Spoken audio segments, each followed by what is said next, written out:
Mahyar Tousi, the YouTuber and political commentator. Baroness Claire Fox from the Academy of Ideas is here too. Nick Thomas-Symonds, Labour MP for Torvine. Yes, I've pronounced it correctly, excellent. I think. And Shadow Home Secretary. And we have NHS doctor and broadcaster Dr. Phil Hammond with us for the first time. Welcome to you too. Now, you can, of course, watch us on Global Player on the LBC website at lbc.co.uk or the YouTube, Facebook and Twitter feeds. And more importantly, you can give us a call. 0345 6060 973. That's the number to call if you'd like to put a question to our panel. The lines are open now. Phone now and you will get through. Call 0345 6060 973. Tweet at LBC. Text 84850. Cross question with Iain Dale. This is LBC. Let's go to our first caller. It's Chris in Kingsclear. Chris, hi. What would you like to ask? Good evening, Iain. Thank you for having me on. My first question to the panel is the following.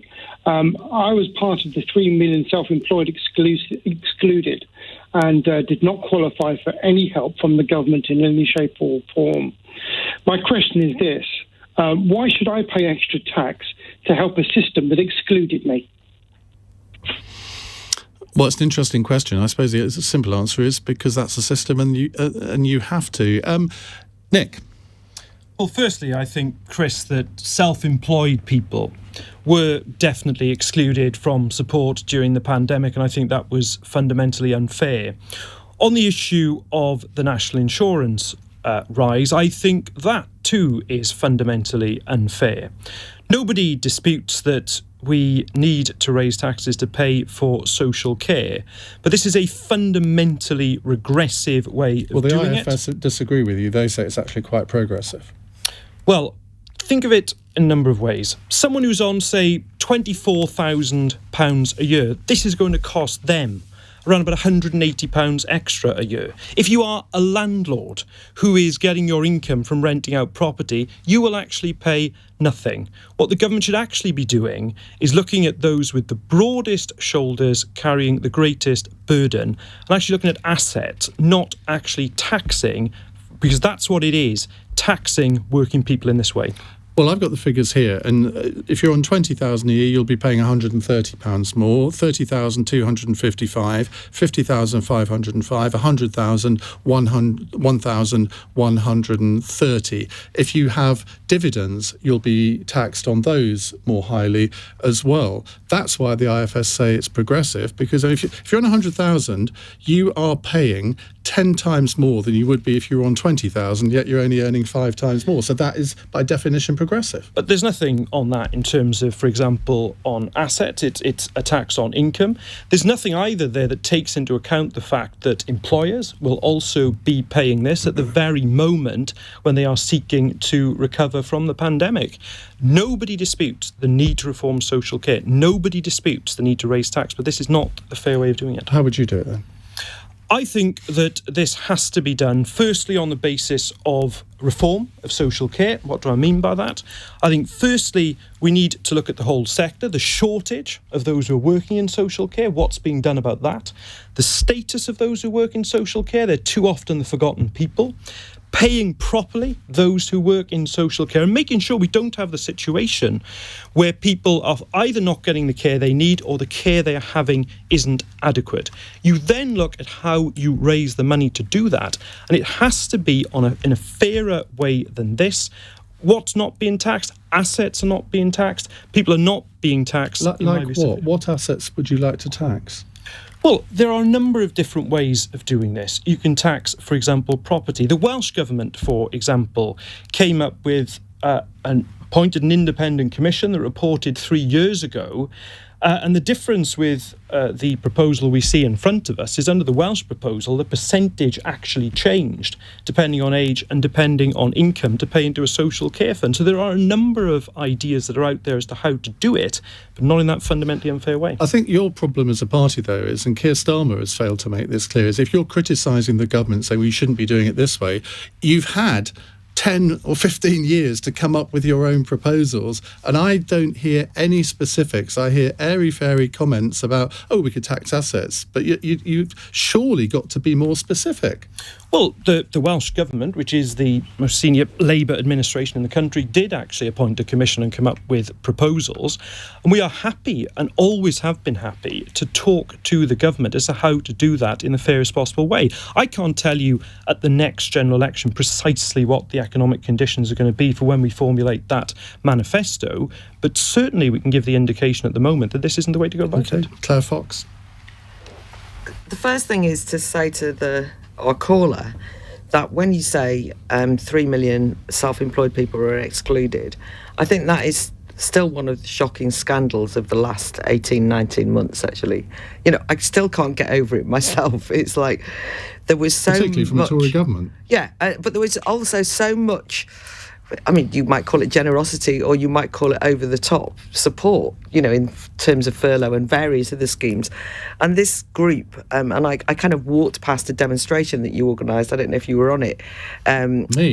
No, the person who's called in. Is it Chris? I don't remember doing this. Is it Chris? Chris. Yes. Chris. I don't know whether Chris was on it, but actually I stood and listened to some very powerful speeches. So I just wanted to make that point.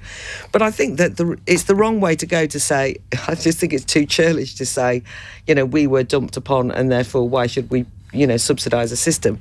I think the point that you made was it's a system. And we actually want a social system that will benefit everybody in society. I mean, that's the first thing to say. Social care isn't just like for those elderly people types who you can kind of dump into some other category, but it's for the whole of society. So I would say that that kind of social solidarity should involve everyone. And if you want, one of the things that's driven me mad about the announcements over the last couple of days is that it has felt as though it's just come from on high and it hasn't involved a national conversation about what is a very complicated matter.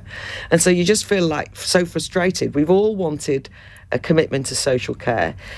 I do want leadership by the government, of course, and decisions to be made. But this is something which even parliamentarians, the House of Commons MPs, have only got overnight to decide what they think about it. But it's been talked about for the last 10 years. No, but it's just that it has been, and yet there hasn't really been an understanding of all the options that you might have. That's all I'm trying to say is we're now going to, actually, if you read the document that's come out, it seems to me to be more about the NHS than it is social care. That's one of the other issues that's problematic. Not because I don't want the NHS to get money, but because even though I'd like to see an integrated system, the NHS has been given this money up front. It's hard to know whether it'll ever get to social care.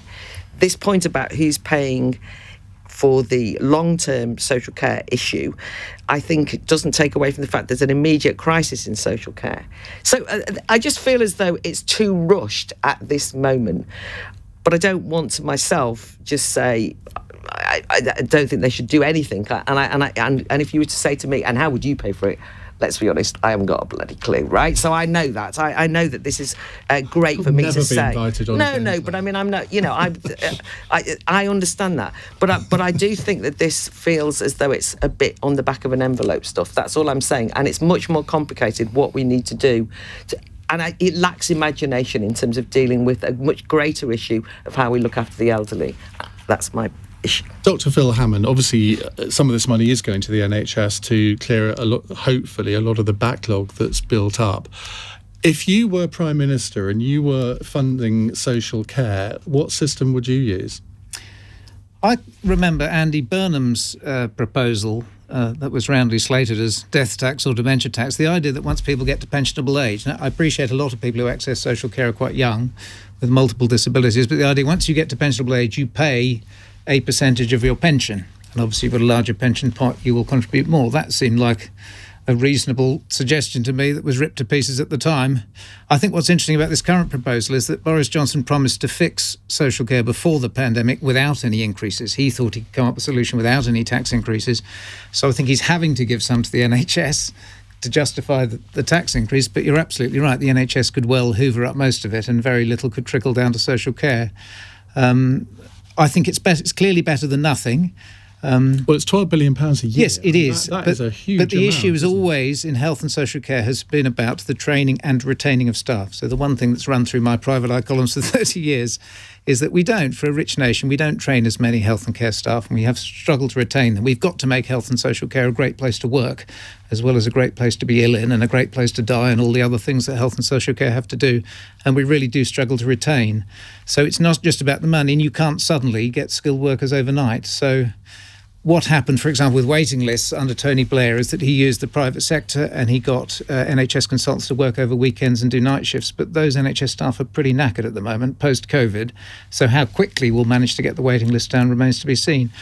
But I'm glad it's happened. It's a debate. I think there probably is a fairer way of doing it. I don't think it's as... I personally would have preferred income tax rather than national insurance. Do you think they've sort of slightly got it the wrong way round? They're saying, well, here's the money, whereas they haven't said how they want to reform the system. And I was talking to Christina McAnee from Unison earlier on, and she was making the point that, of course, most social care workers are not working for the government, they're not working for the NHS, they're working for care providers or local authorities. And so you've got all of these different care providers. I mean, if that money goes to them, in theory, they may not give it to their staff. I think that's very true. I mean, most people don't resent paying more tax for health and social care if it's guaranteed to go on frontline services that are evidence-based and proven to work. You're absolutely right. If it goes to a provider or it goes to offshore or it goes to shareholders, it's not the same thing. So I think you're right. They have to be very specific about where the money's going, and that's actually what's going to get people to unite around it if they think this money is going down to the right places. Mahyar Tousi, how would you fund it? Well, I mean, before we get sidetracked completely to the social care debate, which we're going to spend most of the night talking about, I'm just going to quickly address Chris's main question and main concern as a self-employed person. As Iain initially said anyway, the fault is the system. This is a successive government's fault, both parties. If any voter gets upset that, oh, it's the Tory government that did it to me, the Labour would have done the same, Lib Dems would have done the same. It became a complicated situation anyway, that we created a system where those who are dependent, whether as employees or as the actual business owners, as a kind of company, then they will be easier supported through furlough and other grants. But going back to the main point of social care, of course, I'm not an expert in terms of healthcare, but one thing that what I would suggest is proposals such as Damien Green, who's written a proposal that's kind of getting closer to a Swedish or German model, that you have the basic safety net provided by the government, that you won't have to get into the backup option of selling your assets. And then on top of it, the premium version will be a basic insurance system. Insurance is such a bad word in this country, but why is it that for other so-called big government nations like Sweden and Germany, it works? So it's just that conversation. And as Dr. Hammond also said, I think the problem was that they just, and you confirmed, you threw the money at it, and it was a good excuse right now post-pandemic to just say, well, the NHS needs more money anyway, so we're just going to give that money, use the NHS as an excuse. Before the pandemic, it was going to be impossible for Boris to raise taxes. It's becoming just political, and the government is just all over the place at this point. I just wanted to comment on the fact that I thought that was a really important question that you asked, or that you raised, about throwing money at things. Now, there's always a danger here that it sounds as though I'm saying you shouldn't give people money.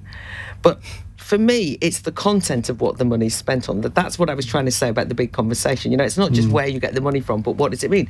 The truth of the matter is that there has to be question marks about things like the NHS at this point. I mean, we've just been through the pandemic, and we, on the one hand, were absolutely saved by the NHS in many ways, but on the other hand, we saw lots of problems with the NHS as well.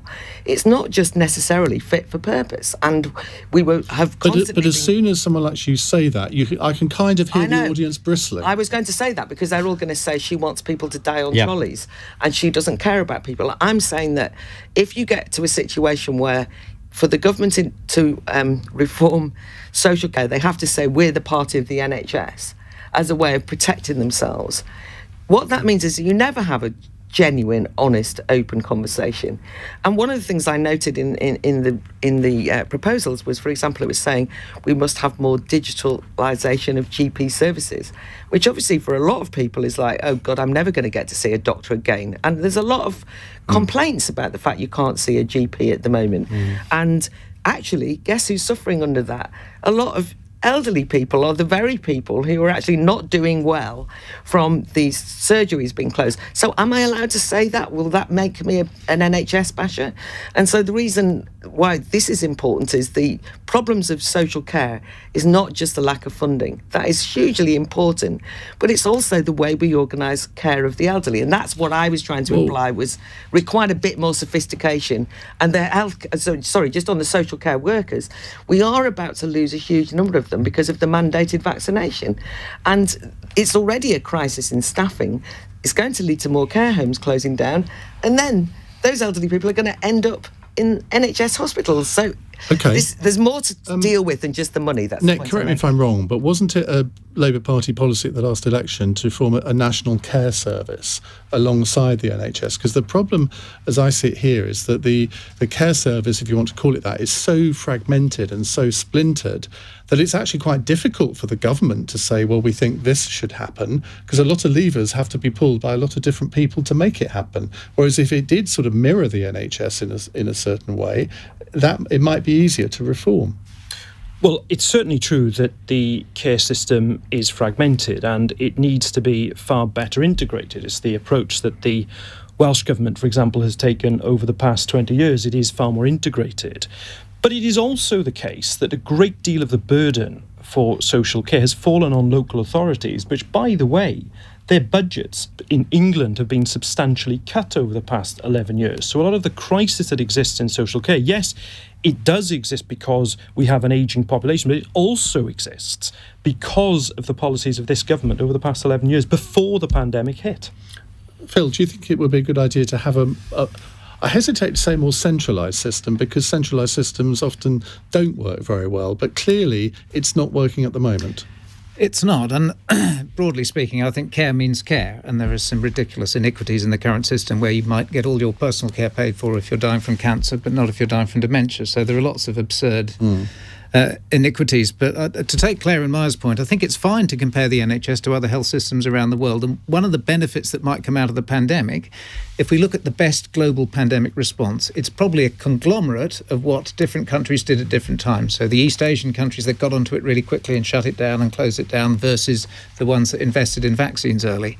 And the same can be said of the health service. The best health service in the world is probably a conglomerate of lots of things going on in other countries. And there's absolutely no reason why you shouldn't learn from them. So I agree that, we should open it up. But in terms of an insurance system, in essence, what social care is, it is largely or partly privatised. And it's very hard making a profit out of 80, 90-year-old people with multiple comorbidities and dementia or whatever. And people have found it incredibly difficult to do. So actually, I would prefer a pooled risk approach where it isn't put out to the private sector at all. That's not because I don't think the private sector isn't good at some things. I just think in health and social care, one single system would work better. A quick word from you, Chris.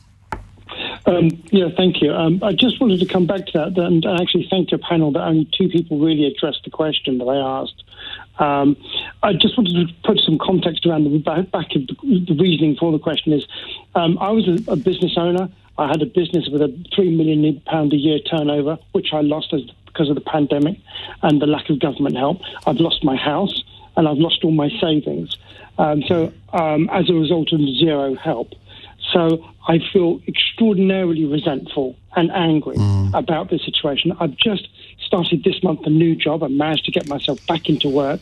And literally within the first couple of weeks of starting a new job, I'm looking at a 1.25% hike in taxation after basically I've lost my entire livelihood. So I appreciate the two members of your panel are addressing the question. I think one of your members referred to my question as churlish. I think when you realise the reality of the amount of pain that has been experienced, this 1.25%, I understand it has to be paid back. I understand all of the other things have to be paid for. But I think for the 3 million people that have been excluded who are self-employed, this is a further insult to the exclusions that we've been having to pay more tax to a system that we've been excluded from. Mahyar, you want to respond? Yeah, I mean, going back to the whole issue of Chris's problem, as I said initially, I just said because there's a systemic problem, regardless of parties, it's the system we created. But there is a political problem for the Tories as well. And it actually affects people like Chris, if the Tories want to get the votes of people like Chris in the future and stay in government, they have to completely change the mentality. The Tory party are abandoning two very obvious groups. There's a certain type of young voters who would actually vote, the ones who would do apprenticeships and who would actually get into young professionals early 20s, despite the fact they keep talking about apprenticeships, they're not doing anything about it, and also self-employed. The Tory party keeps pretending to be the party of business, but they don't really mean self-employed, and it's kind of creates this complicated system within the Treasury and everything else that I'm guessing during cabinet meetings there might be discussions, but there's no solution to solve the complicated situation for self-employed. Well, it's even worse than that. Now they've abandoned the triple lock, a lot of pensioners are going to be turned off them as well. So it's almost a perfect storm. I mean, if I was a Conservative strategist now, I'd be thinking Lib Dems tuition fees, because that's the kind of situation that they're facing now. Well, we have a Tory MP on tomorrow, so no doubt. But that's quickly, they're also going after shareholders, and that's actually going to affect the pension pots and the people who want to own shares, like ordinary people. So it's affecting all sides. Okay, Chris, thank you very much. Really sorry to hear about your situation, but glad that you're picking yourself up and you're back on your feet. Right, we'll take another question in a moment. It's 8:20. This is LBC.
Cross Question with Iain Dale on LBC.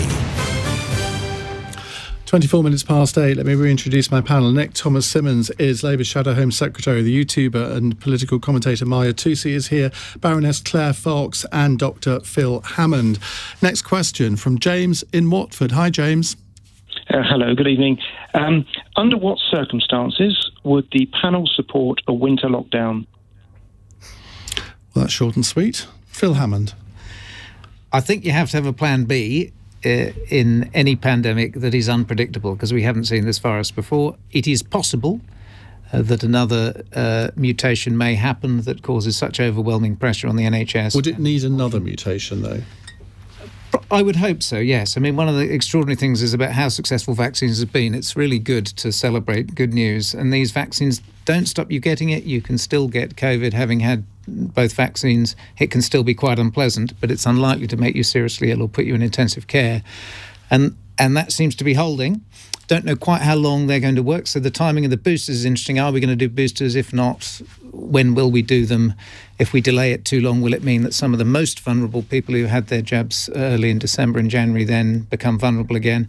We know that winter is always high risk for respiratory viruses, and not just coronavirus. There's going to be influenza virus, because we didn't have a big flu outbreak last year because we were all shut indoors. There could be a big flu season, respiratory syncytial virus in kids. So there is a scenario where the same pressures come on the NHS, and it may have to be debated.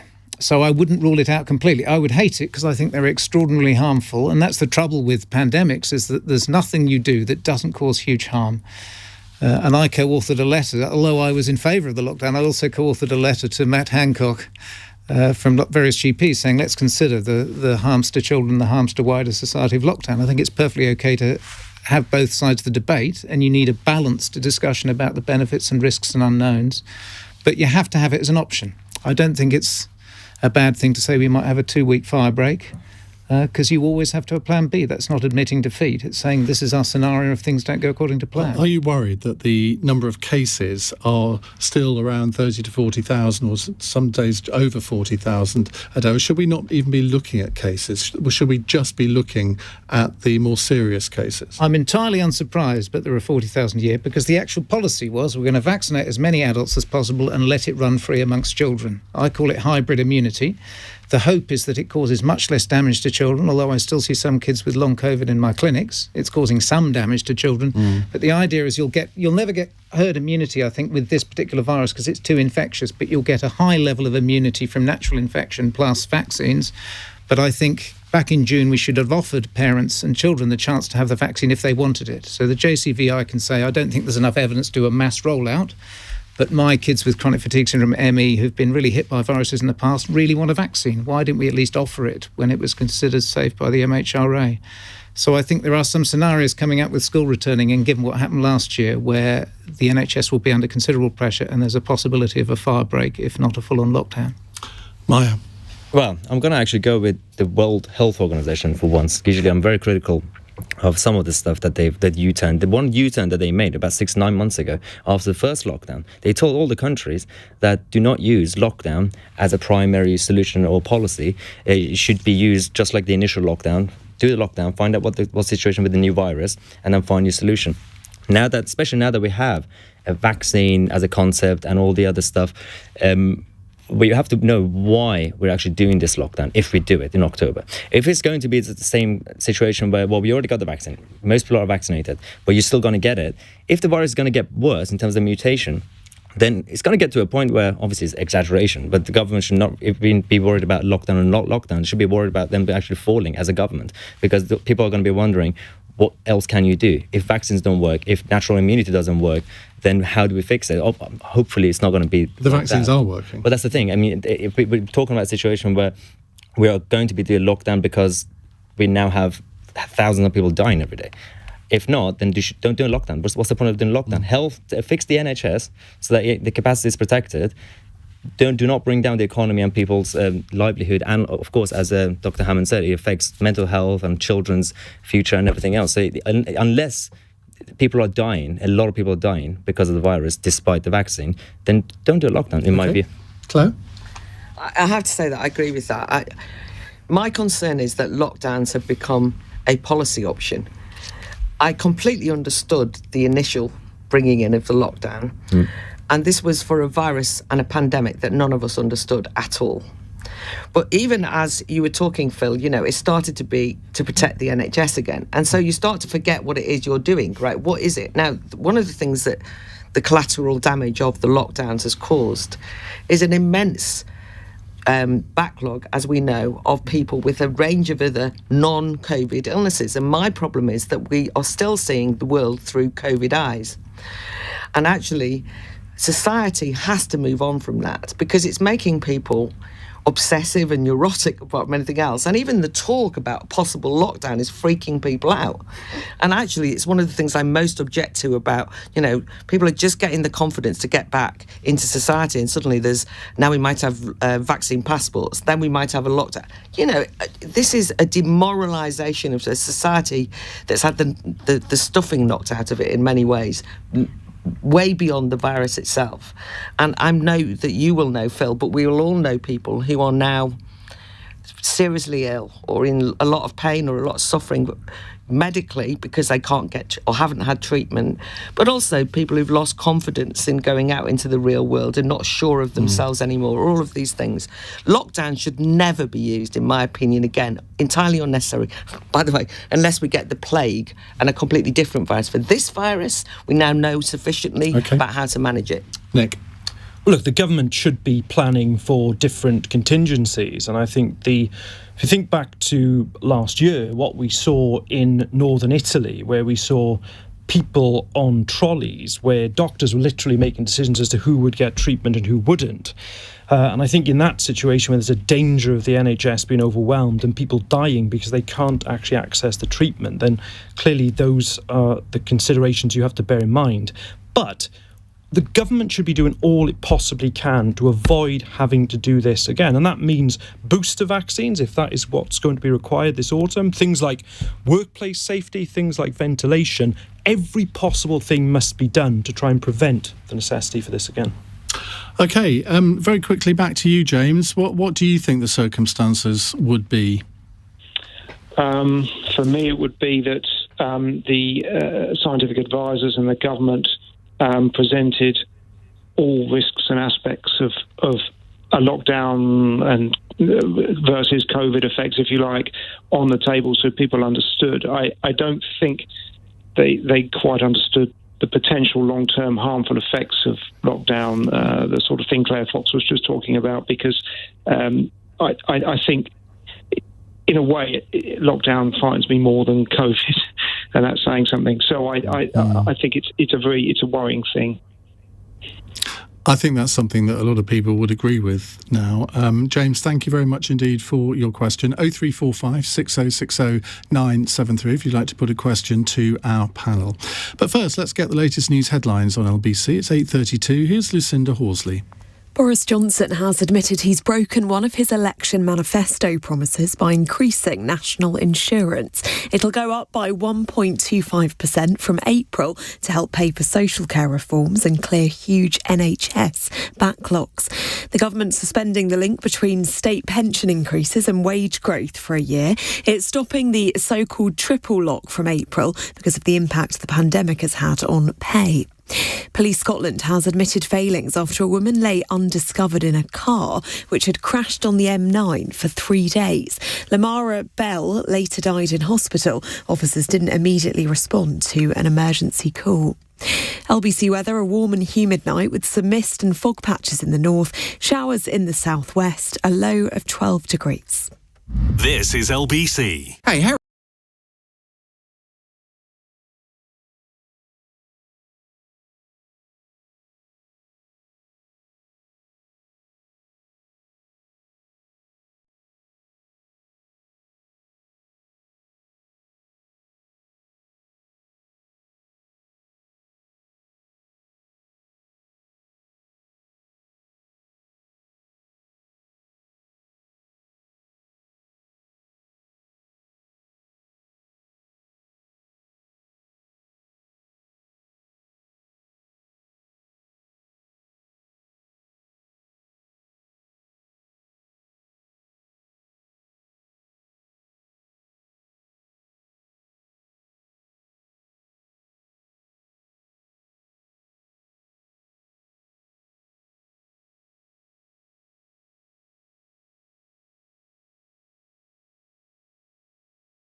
Leading Britain's conversation. Cross Question with Iain Dale. Tweet at LBC.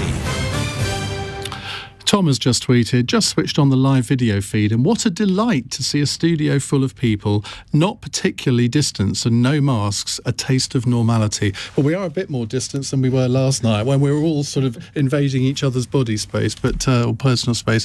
So thanks for that, Tom. Let me reintroduce my panel. Nick Thomas-Symonds is Shadow Home Secretary, Labour MP for Torvine. Mahyar Tousi is a YouTuber and political commentator. Baroness Claire Fox from the Academy of Ideas, and NHS doctor, Dr. Phil Hammond, who also has written this book. I promised I would plug it, and here it is. It's called Dr. Hammond's COVID Casebook. I'm not sure that's a particularly snappy title, but... I think Ian Hislop chose that. It's a private iBook. It's a private iBook, yes. It's written in real time. The nice thing about it is there's no hindsight in it, because it was as published in Private Eye every fortnight, so I can't pretend to be wise after the event, so there'll be some mistakes and errors in there, but it's all true at the time. Fantastic. Right, let's go to the next question. It's a text question from Mary in Stratford. Are the government doing enough to tackle the plague of migrants crossing the Channel? Plague of migrants. Do we really need to use that kind of language? I think that's rather unfortunate. Of course, Priti Patel today, the Home Secretary, threatening to withhold the £54 million that they had promised to pay the French to police the borders. Nick? Well, firstly, I would also challenge the word plague. Those coming across the Channel are people, and they're in an extremely dangerous situation. I was in Dover myself last Friday, speaking to those in law enforcement in the National Crime Agency, speaking to refugee charities, speaking as well, by the way, the Royal National Lifeboat Institute, and seeing the magnificent work that they are doing. The question as to whether the government is doing enough to prevent people from risking their lives in the Channel, in what are, so I was told Friday, the busiest sea lanes in the world. Yeah. The answer to that is no. What should the government be doing instead? Firstly, you need an effective agreement with the French authorities. Now, 6 weeks ago, the Home Secretary was trumpeting this extra £54 million. She now seems to be saying she won't pay it, having agreed to do so. But there are... Well, would you pay it then, given that the French clearly aren't doing enough to prevent people coming over? Apparently yesterday, nearly 1,000 people crossed. Well, you annualise that figure.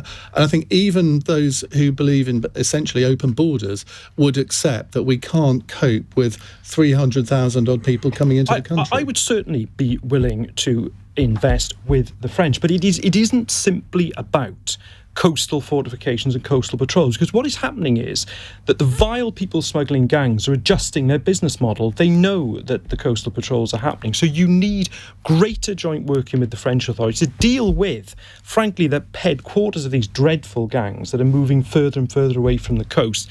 Genuine working to make that work. Also, in addition to that, you do need to look at the issue of safe routes. The people who are in Northern Europe, the people who are actually on the French coast, they've come from a significant distance away. And thirdly, it was an error to abolish the Department for International Development. It was the one government department focused on why it is that people were becoming refugees around the world in the first place. While you were there, did you witness people coming ashore? I didn't. I understand the reason for that was the wave height on that particular day. So sophisticated, sadly, are these awful criminal gangs that those are facts that they are aware of before they put people into these boats. But I also saw some of the makeshift craft that are being used, and it is frankly shocking how unsafe they are. And have you spoken to some of the people who've come across from France?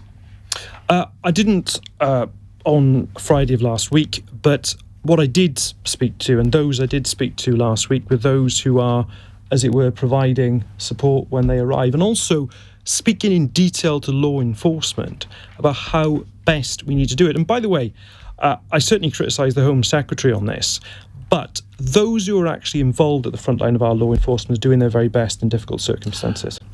What would you do differently, though, apart from maybe cooperate better with the French? I'm not hearing any radical sort of policies that you would do differently from what the government are doing. Well, I think, firstly, the issue with the French authorities is so important.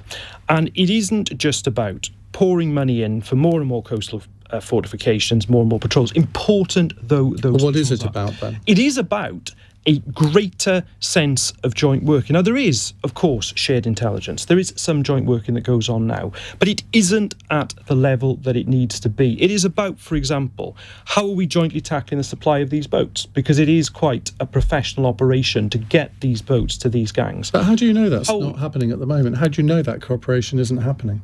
Well, we know precisely the kind of cooperation that is happening, and we know the kind of things the Home Secretary is talking about in terms of what she's investing in. What we also need to do is to look at how we get further upstream of this, how we disrupt these gangs further away. And that is something, by the way, that isn't just about the French coast. It is also about working with the French authorities to tackle what these vile gangs are doing further afield and to see it as a genuinely joint issue we need to deal with. But again, you don't know that isn't happening. One would assume that it is happening. I mean, surely that's the basics of a strategy for the two governments to cooperate. But if one government, for whatever reason, decides that it's not going to go that extra mile, there's not a lot that you can do about that. Well, there is a degree of cooperation happening, but it isn't at the level it needs to be. And in order to do that, Iain, you need to build that positive relationship and that sense that this is something that is jointly impacting both countries, rather than just simply saying, whether it's the French or anyone else, this is simply your problem. I'm going to ask for short answers from the other three of you. I thought it was important to give next all the time on that. Mahyar, let's go to you next. So, I'll be quick. So, Priti Patel's new rhetoric, let's just hypothetically say she's going to do it. Actually, it's a good step because, as Nick said, let's just say both sides are cooperating. It's about getting the French to actually do something about it. One basic part of the agreement which doesn't exist is that they say the French should stop them. They should also add an amendment to the agreement and say, okay, if they don't stop them, if you miss them, we should be able to bring them back to you and you should take them back. That doesn't exist in the agreement. It's too politically incorrect. Well, because it's against international law. But once they're in British waters, it's our responsibility. But if both sides bilaterally agree to something like that, then they could override international law. Both sides consent. So Britain would fine France for everyone that got through? Well, everyone that comes from France, obviously, they make sure they send them back. It's going to be complicated, of course. And if it's vague, don't do it. The problem is the French are making it difficult for people to stay there. Macron is running on a pseudo-nationalist platform for his election, so he wants those people to come this way. So of course there is a cooperation happening between two sides. See, but it's not that's the problem, isn't it, Claire Fox? That Macron, I mean, he presumably would rather welcome all of them coming across the channel and getting them off his hands. That's exactly seems to be what's happening. And also, this is politicians playing politics with people's lives, as it were. And then it kind of takes the form of people saying there's a plague of migrants. And as it happens, you just think, well, of all the people that I might not blame in this instance. So just to clarify a couple of things, we've just ourselves, all of us as a society, said we want to welcome as many Afghani refugees as we possibly can, because we've all seen what's happened in Kabul. There's been absolute enthusiasm for having people from Hong Kong who are escaping there. So one thing I don't want people to think is that the controversy around this is because people don't like migrants, even if our listener who's texted in using plague of migrants, that's not generally what the concern is, where people think of them as a plague of migrants. There'll be some, but mostly not. But what I think people are frustrated about is that there was, in the Brexit vote, at least an expression of saying, can we control the borders, right? And then this appears like a flagrant, oh, well, we voted for that. And then what happens now? I don't think it's because people don't want immigrants. It's because it feels like a slap in the face. And then when you know that it's partly as a consequence of France not actually doing its part of the bargain, as it were, then actually it is very frustrating. So I don't know, I mean, like the usual, I don't know how to solve it, but I do think that when people say they're fleeing unsafe conditions, that's slightly misleading. That's true of the Afghani refugees, it's true of the Hong Kong refugees, but actually you're safe in France. It might be completely unpleasant. What's unsafe is getting on those boats. Right, it's the unsafe bit is the travel over. And so I think that we do need to respect at least the possibility that you can't, as you just said, Iain, just say, oh yeah, 1,000 people a week, it's all right, who cares? Because actually that it's 1,000 people a day. No, sorry, 1,000 people. You just can't behave like that. That would be wrong for everybody. Okay. Phil? Very quickly, I'd just make the point, it seems that Brexit has actually made it harder for us to control our borders in this instance and cooperate with the French. So people who voted for Brexit can probably explain why that is, but as someone who didn't, I really don't understand. But we have, our relationship with the French has broken down, and unless they play ball and cooperate and collaborate with us, they've got absolutely no chance of stopping it. Well, Claire, how do you answer that? Well, because it's got not... You just said it. You said it was Brexit is what you voted for, and it hasn't happened. Why not? Well, French. for 4 or 5 years after we voted for Brexit, a variety of people did absolutely everything to stop it happening and called those people who voted for Brexit out, tried to imply that they were backward Neanderthal xenophobes. That didn't help, let me assure you. As a consequence of the fact that the political elite decided to ignore the wishes of ordinary working people who voted for Brexit and the majority, democratically, I think that Brexit became tangled up, and nobody in positions of power actually planned for what you would do if you control your borders. Now, control of borders is not the same as closing borders. Just to be clear, what people were objecting to was a freedom of movement imposed by the European Union that made people who said, well, can we control immigration, were told, no, we can't because we have freedom of movement because we're in the EU. So the reason I'm saying that is because having made that democratic decision, it then being, people being slapped across the face for it, this just feels like another slap across the face. The relationship, by the way, with Macron being to do with Brexit, I think is a bit ambivalent. I mean, you could say, well, if we'd have stayed in the European Union, we could have stayed friends with Macron. Macron at the moment, as people have indicated, is himself waging an anti-immigrant war, for a start-off, even within the EU. Secondly, there's been all sorts of tensions with the EU over vaccines in relation to COVID, and therefore to say, oh, this is all because of Brexit, and if only we'd stayed in the EU, we could have controlled our borders. I just asked you the question, Claire. I said, in this instance, do you think Brexit has made it harder for us to control our borders? That's the question I'm saying. No. You don't think Brexit has? No, not at all. Right. But on the other hand, you have to have the political will to actually see through Brexit. And I'm suggesting that there's still a lot of people who rather bitterly wish that hadn't happened and would rather do anything than implement it. You could, just to be provocative, you could argue that the French have always been bloody minded anyway, and that being out of the EU actually hasn't made any difference because they would have done this even if we had been in the EU, I guess. And we're doing it while we were in the EU. Is Macron on the show tomorrow? Have you got him on tomorrow? Oh, if he wants to come on, I mean, he can come on with David Starkey. Now, that would be quite interesting, wouldn't it? David Starkey, David Davis, Annalise Dodds and Paul Mason on tomorrow evening. You won't want to miss that. It's 8:48. This is LBC.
Cross Question with Iain Dale on LBC. Call 0345 6060 973.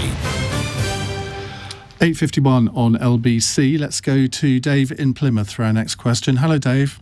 Hi there, how you doing? All right, thank you. What would you like to say? I would just like, I'm an ex-serviceman, ex-army, and I suffer with post-traumatic stress disorder, diagnosed. And I'd just like to ask the panel, you all mentioned about the NHS, about, for the old people and all that sort of stuff, but you haven't really mentioned anything about mental health. Now, since the lockdown, I have had before that I was getting trauma therapy. Once COVID hit, everything stopped. Help for Heroes went pop. So there was no treatment centres anymore, or recuperation centres anymore. And we were just left to rot, to be fair. But, of course, what's just happened there with the Afghanistan extraction, everybody's clapping their hands and, oh, good, this is brilliant. But that's gone now, and we're talking about something else. So I just think our servicemen have been left behind, and leaves a bad taste in my mouth when you've asked me to pay more money out of my army pension and my war pension, to fund a mess up from the government. OK. Claire Fox, let's go to you first. I was actually really concerned about what was happening to mental health services during the lockdown period. The interesting thing was that everybody wanted to say, we've got to be careful that lockdown will create a mental health crisis. But on the other hand, the people who were actually mentally ill or had mental health problems were, as you rightly have pointed out, rather abandoned. I'm actually concerned as well that one of the ways it became acceptable to criticise the lockdown, and that was, as it were, from maybe people that I knew, was to say that it created a mental health crisis. That was a kind of easier way of, it was a kind of bit of victim stuff. And there's a danger here that we kind of call everything a mental health crisis. And then the people who are really under the cosh, people with PTSD or people with all sorts of the mental health problems that we know exist in society, but are still not everyone, are actually neglected. Because if you start saying everybody's mentally ill, young people who are depressed because they've not had much school, and then you say it's a mental health crisis, if people who just developed a bit of agoraphobia because they've been told to stay at home for months and months, then say I'm mentally ill, then basically you end up in a situation where the resources are too thinly spread.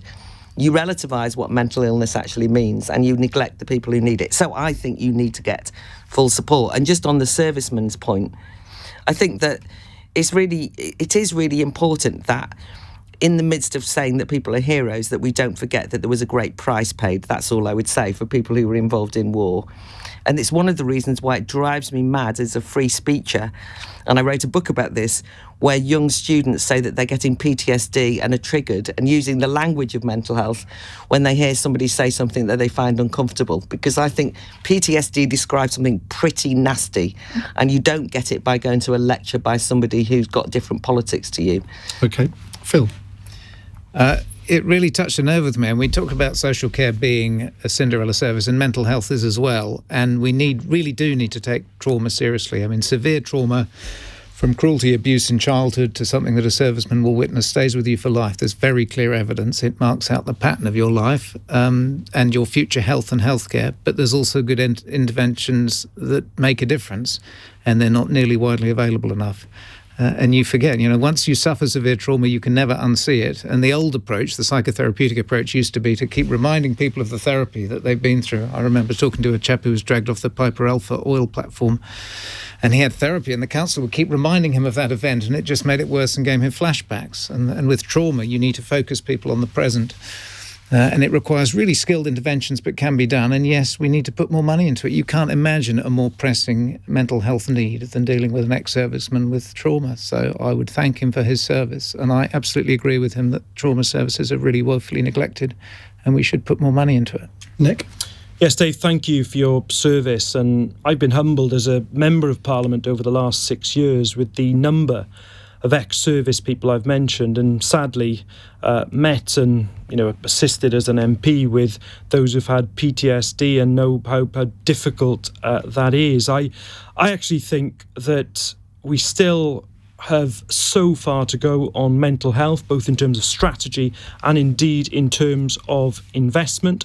I think we have come a long way in terms of attitude, but still so far to go in terms of the support that is available. And also, by the way, could I also say, I do think we also need to do far more for our veterans.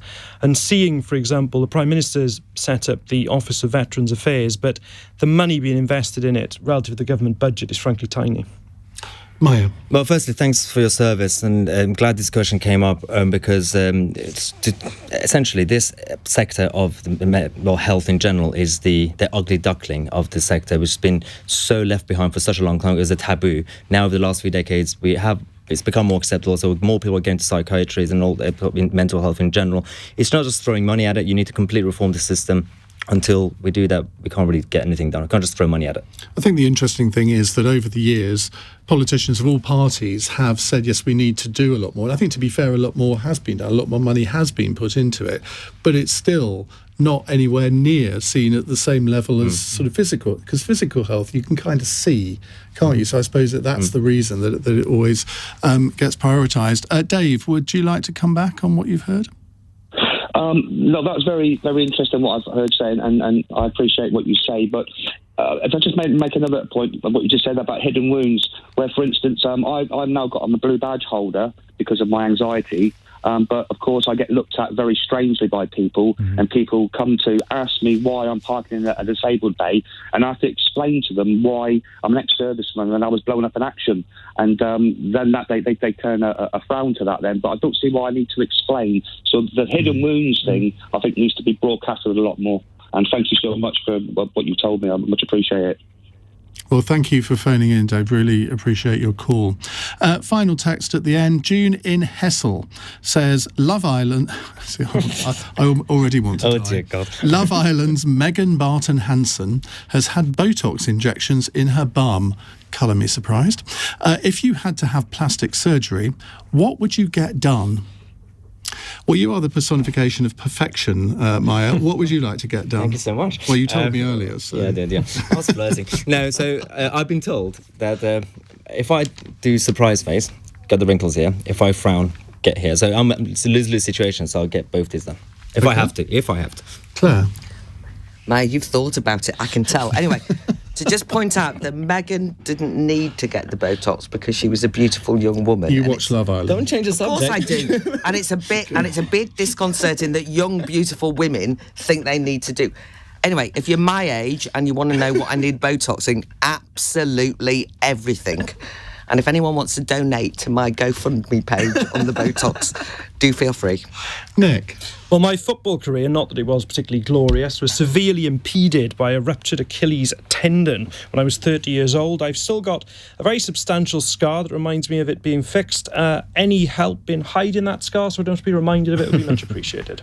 Well, if it's on your Achilles, you can't even see it. Phil? It's not strictly cosmetic, but I'm -8 in both eyes. I'm about as short-sighted as you can get. And my brother had his eyes done and can now swim in the Australian Sea. And I said to my kids, I'm going to get my eyes done, and took my glasses off, and they screamed because I looked so ugly and different. Oh, God. Yes. They said they've never met somebody who looks more different without this. So that's what I should do, but I'm not going to do it because it frightens my kids. Well, those answers could have been a lot more lurid, but thank you for not making them so. Thank you very much for joining us, Dr. Phil Hammond, Nick Thomas-Symonds, Claire Fox and Mahyar Tousi. We'll have you all back very, very soon. Coming up in the next hour, we're going to get your reaction to the government's reforms of social care. Do you agree with the increase in national insurance? And also, what about the other pledge which they've broken from that manifesto, breaking the pensions triple lock? 0345 6060 973. You're listening to LBC. It's 9 o'clock. On your radio, on Global Player, and Play LBC. leading Britain's conversation. This is LBC. From Global Global's newsroom, Boris Johnson says increasing national insurance will help raise £36 billion for the NHS and social care system in England. From April, most workers will lose an extra £20 a month off their wages. MPs will vote on the plans in the Commons tomorrow. LBC's correspondent Matthew Thompson says the Prime Minister doesn't appear to be facing much backlash on the plans. The fact that the Prime Minister was up in the House today for maybe an hour and a half and I didn't hear a single Tory MP stand up and criticise these proposals, I think it suggests to me that perhaps enough has been done to sort of get this over the line. Obviously the vote tomorrow and we'll see. Labour has accused the Conservatives of pushing higher rates on working people and businesses struggling to recover from the pandemic. The government's also confirmed the so-called triple lock on pensions is being scrapped for a year. They normally rise each year by whichever is the highest CPI measure of inflation, the increase in average wages, or 2.5%. Earnings are expected to rise by 8% in the year 2022 to 23, so that measure has been removed. But Labour peer Lord Prem Sikka has told LBC he doesn't think it'll make a huge difference. Given that we are all facing 14% increase in energy prices, massive rise in food prices, many senior citizens would have barely survived. If the state pension had increased, younger generation would benefit too, because wherever we reach in any generation, that provides the basis for the next generation. Police Scotland has been fined £100,000 after a woman lay undiscovered in a car which crashed on the M9 for 3 days. 25-year-old Lamara Bell later died in hospital. Officers didn't immediately respond to an emergency call in 2015.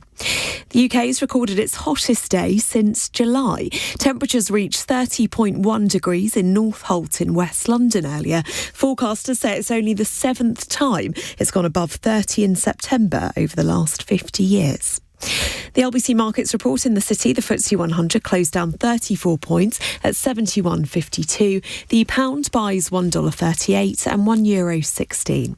LBC weather, a warm and humid night for many. Some mist and fog patches in the north and showers in the southwest. A low of 12 degrees. From Global's newsroom for LBC, I'm Lucinda Horsley.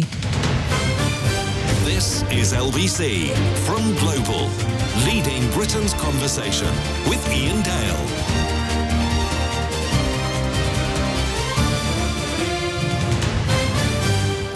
Hello, very good evening. It's 9:03 on LBC. Social care is a subject we talk a lot about on the station. I think ever since I've been presenting on here for the last 11 years, I've been hosting phone-ins on it, thinking, well, the government surely has got to introduce some reform